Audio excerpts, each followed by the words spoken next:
being used now in the Calvin cycle.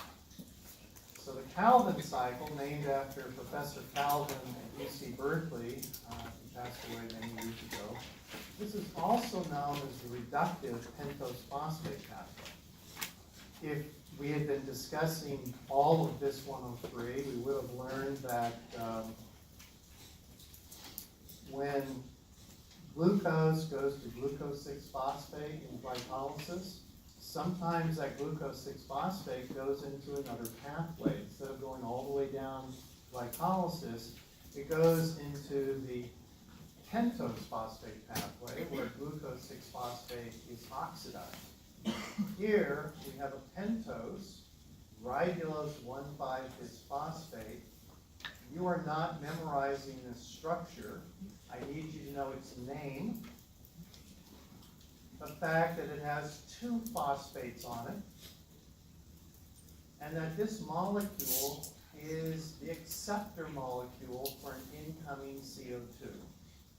So we're talking about the enzymatic reactions in the stroma, in the chloroplast, that fix CO2. So you can imagine if one CO2 comes in and you're making glyceraldehyde-free phosphate, where have you seen this before? G3T, glycolysis. Okay. So even though this is in the chloroplast, some of the reactions of glycolysis are being catalyzed in the chloroplast by isozymes. These are different forms of the same enzyme. That means they have different primary structures, but so basically they've evolved to operate better inside the environment of the chloroplast. It's not exactly like the cytosol. Do you have all of the enzymes of glycolysis in the chloroplast? No, but you have many of them. So you would think that if this is 3-carbon molecule that photosynthesis is making, then probably the acceptor molecule here should be 2 carbons.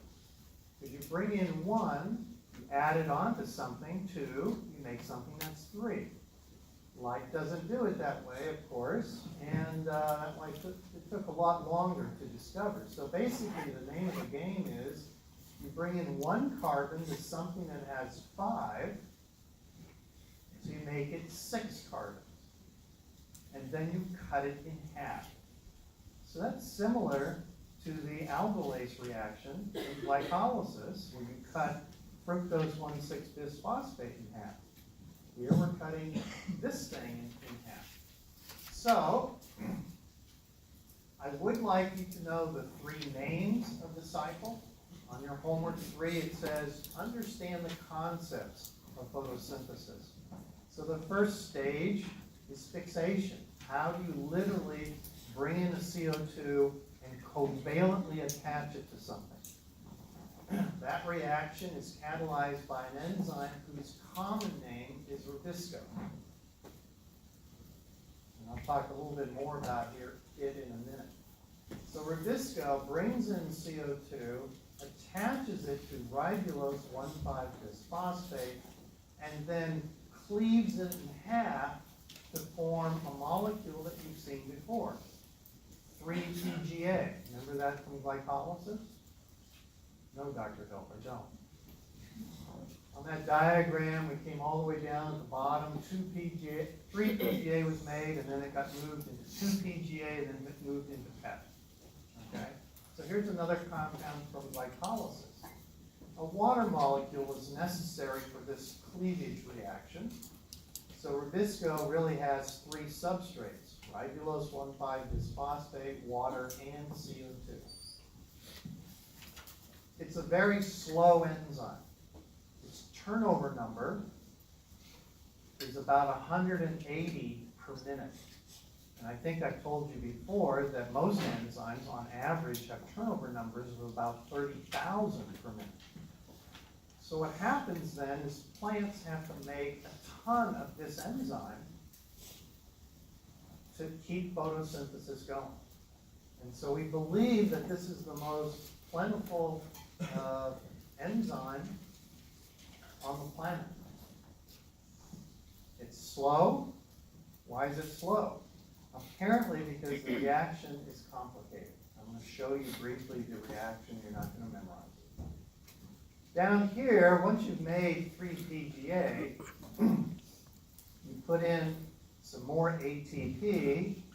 You have to reduce this molecule. You have to go from a carboxylic acid to an aldehyde. And so NADPH, I told you before, is used as the reducing power as opposed to its cousin NADH. NADPH is used to reduce things, double bonds, or in this case, a carboxyl group to the level of an aldehyde. Now we've made glyceraldehyde 3-phosphate. We're leaving out some of the complications here. It gives you kind of a headache to look at how this is actually done, so I'm leaving that out. But when you make this glyceraldehyde 3-phosphate, you can suck one out, that is, the plant can use one, and then the remaining carbons have to be recycled. So that'd be like a Krebs cycle. You have to make OAA so it can come in and be an acceptor molecule again for acetyl-CoA. Here, you've got to make ribulose 1,5-bisphosphate so the cycle can go around and around. So to see how that works out, well, the last part is we've got to put in more ATP because this molecule, glyceraldehyde 3-phosphate, only has 1 phosphate, and this thing has got 2. So we've got to double that up. So let me show you what Leninger's trying to get across. The 3 here in parenthesis means we need 3 CO2s. That's bringing in 3 carbons. Here, ribulose 1,5-bisphosphate, we need 3 of those, 1 for each CO2. So what we see is a population effect. This is how the cycle is working. So if you've got 3 of those, you've really got 15 carbons. Because ribulose 1,5-bisphosphate is 5 carbons. 3 times that, there's 15.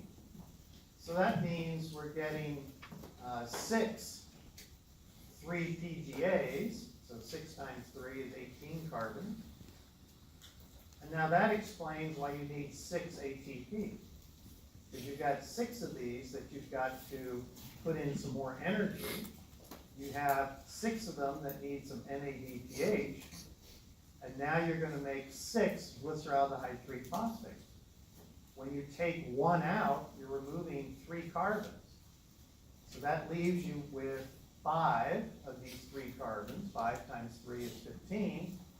And that's why you can make then 15 carbons here. Now we've left out some steps. There's some rearrangements, etc., that we're trying to keep life easy. You're going to make eventually 3 of these precursor molecules, and that's why you need 3 ATPs, because there's another phosphate on that molecule. Yes? So what is, you can think about it as that not 3 CO2 is supposed to be spat out. Exactly. Everything else is being recycled. So the process works by a population of molecules, and by that whole population working, you're making a glyceraldehyde 3-phosphate, but it's really coming from 3 CO2s. It's just done indirectly. So it's a very interesting situation.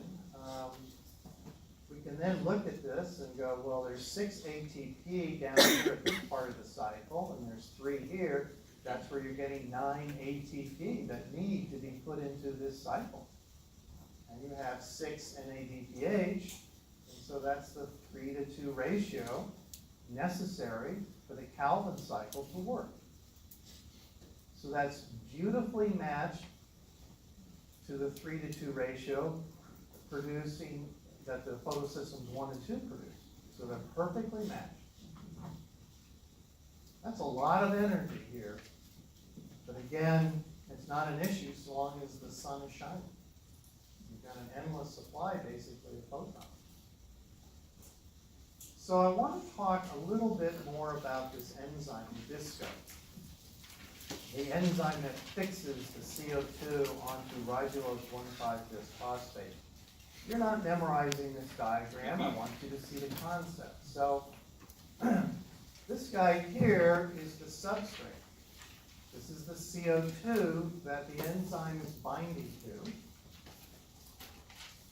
This is the other substrate, ribulose 1,5-bisphosphate, the acceptor molecule. But it turns out, water is the third substrate, it turns out that there's another CO2 that has to be present in the active site of the enzyme. That's kind of strange. Well, this molecule here, lysine 201, this is the 4 carbons of lysine with the NH2 group.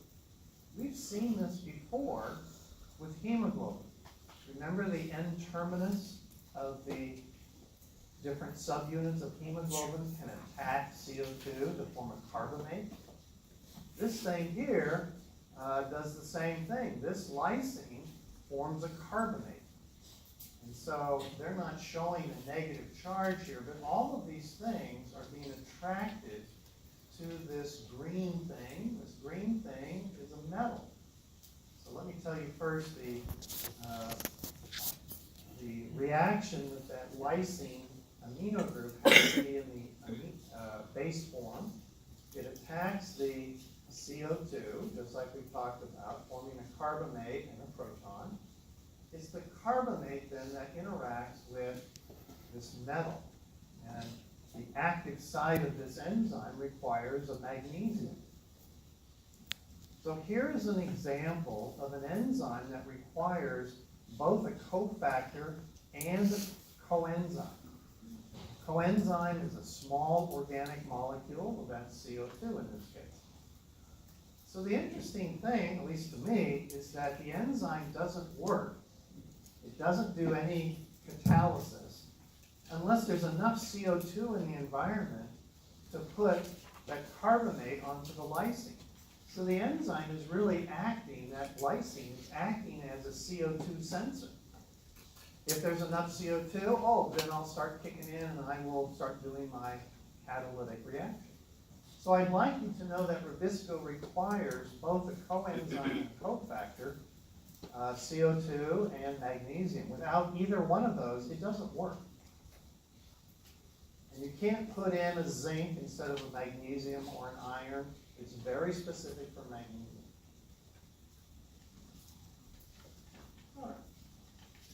Now here, I just thought I'd show you why the reaction is slow. This is the mechanism of Rubisco. You're not memorizing this, but the point is, lots happening. So at the enzyme active site, the enzyme creates a double bond here, which then attacks the CO2. So this 5-carbon molecule, ribulose 1,5-bisphosphate, is actually doing the attacking onto the CO2. When it does, it forms this 6-membered, 6-carbon molecule. Water comes in and cuts it in half.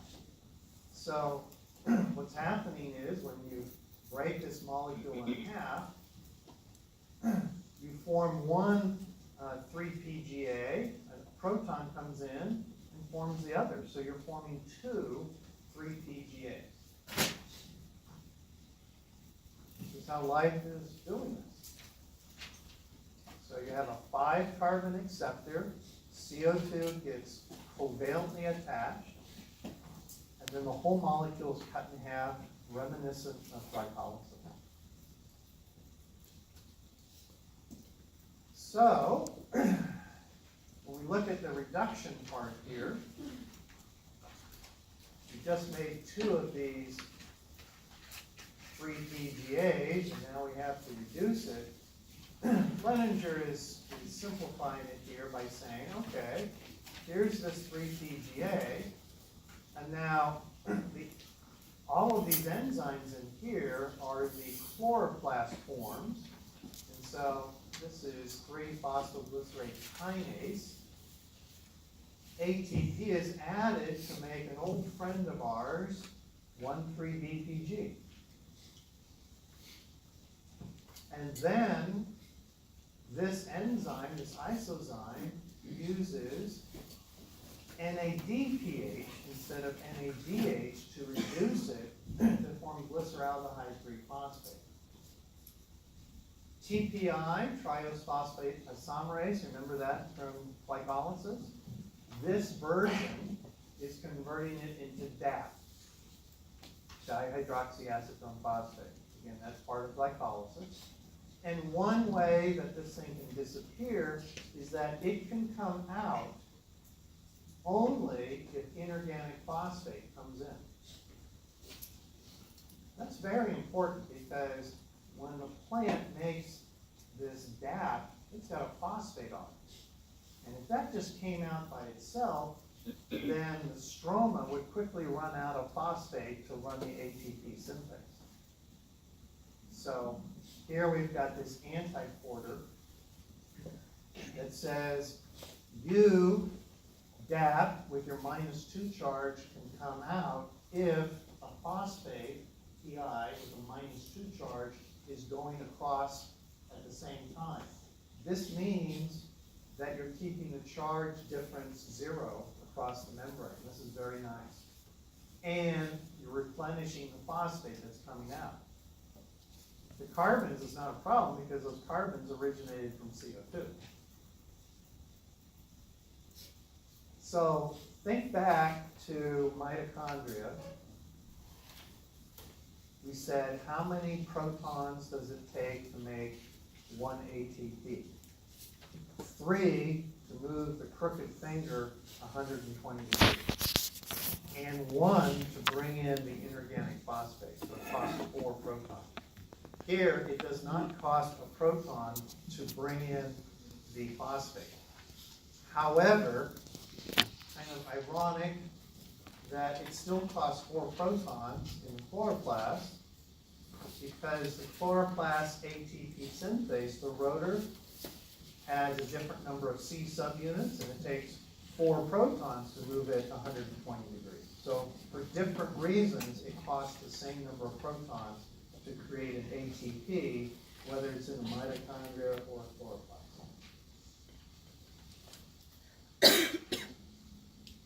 The regeneration part is just, once you've got, there's some carbon breaking, etc. in here, you make the precursor to ribulose 1,5-phosphate. It's only got 1 phosphate on each molecule, there's 3 of them.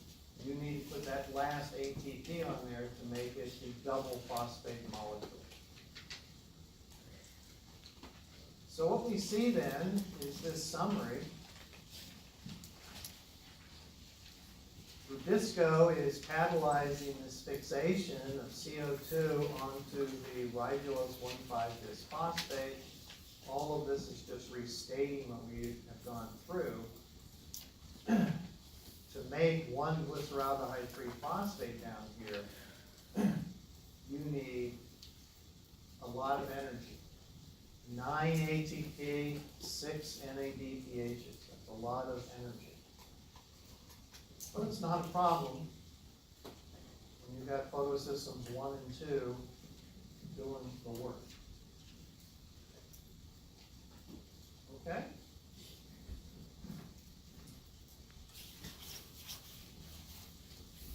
So what I'd like you to see is that the Calvin cycle, again, in the stroma, is perfectly matched in terms of stoichiometry with what photosystems 1 and 2 are producing in the thylakoid. Summary, we're there. Importance of proteins. Well, in photosynthesis, everything is perfectly oriented. In the mitochondria, electron transport chain, everything is perfectly oriented.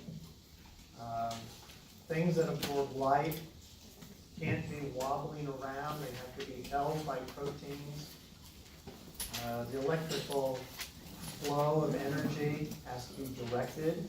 Iron sulfur centers, hemes have to be held perfectly by proteins so that the electricity, the power, is going in the right direction. I just mentioned this, electrical circuits are a big part of biology.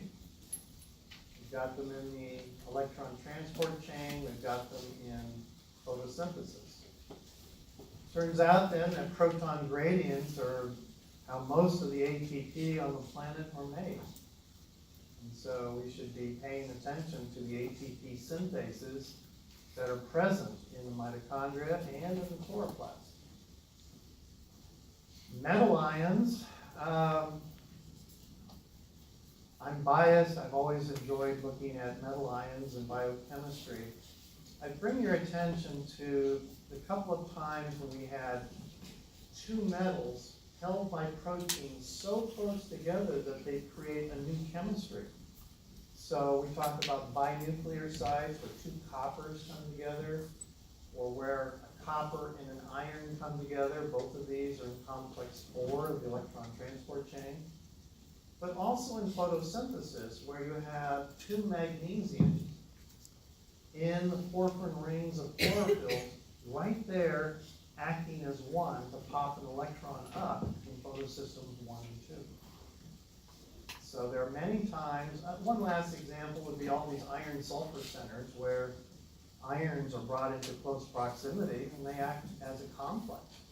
So they can do things that metals by themselves can't. So last thing, I want to thank Pia and the tutors of BAS. And I'll see you at the final. Take a moment to fill out the online thing, and good luck on the final.